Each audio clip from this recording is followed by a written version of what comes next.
ஒரு சில கோயில்களில், குறிப்பாக வைணவ கோயில்களில் நீங்கள் ஒரு அதிசயமான காட்சியை பார்த்திருக்கலாம். கருடன் வானத்தில் வட்டமிட்டு பறப்பது.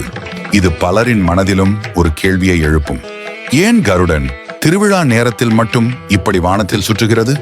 இது வெறும் தற்செயலா அல்லது இதற்கு பின்னால் ஏதேனும் ஒரு ஆன்மீக காரணம் இருக்கிறதா? திருவிழாக்கள் என்பவை வெறும் கொண்டாட்டங்கள் மட்டுமல்ல.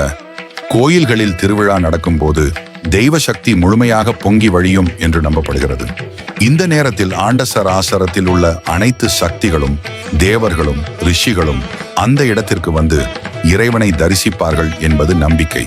இதை நாம் நேரடியாக பார்க்க முடியாவிட்டாலும் சில சமயம் கருடன் போன்ற பறவைகளின் வடிவில் இவை வெளிப்படுவதாக நம்பப்படுகிறது. கருடன் வானில் வட்டமிடுவது பெருமாளின் பிரசன்னத்தை, அதாவது அவர் அந்த இடத்தில் இருக்கிறார் என்பதை உணர்த்தும் ஒரு சகுனமாக பார்க்கப்படுகிறது.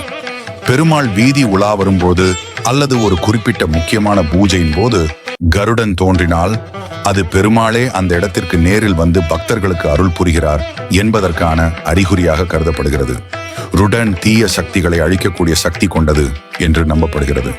திருவிழா போன்ற புனிதமான நேரங்களில் தெய்வீக சக்தி நிறைந்திருக்கும் போது அசுப சக்திகள் அண்டவிடாமல் தடுக்கும் ஒரு பாதுகாப்பு கவசமாகவும் கருடன் செயல்படுகிறது.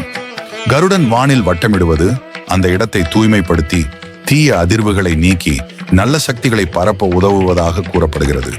கோயில் திருவிழாவின் போது கருடனை வானில் பார்த்தால் பக்தர்கள் அதை ஒரு நல்ல சகுனமாக எடுத்துக்கொண்டு இறைவனை மனதார வழிபடுவார்கள். கருடாழ்வாரே நமக, கோவிந்தா என்று கோஷமிட்டு தங்கள் பக்தியை வெளிப்படுத்துவார்கள். இது ஒரு அரிய காட்சி என்பதால் அதை பார்ப்பவர்கள் புண்ணியம் செய்தவர்கள் என்று நம்பப்படுகிறது.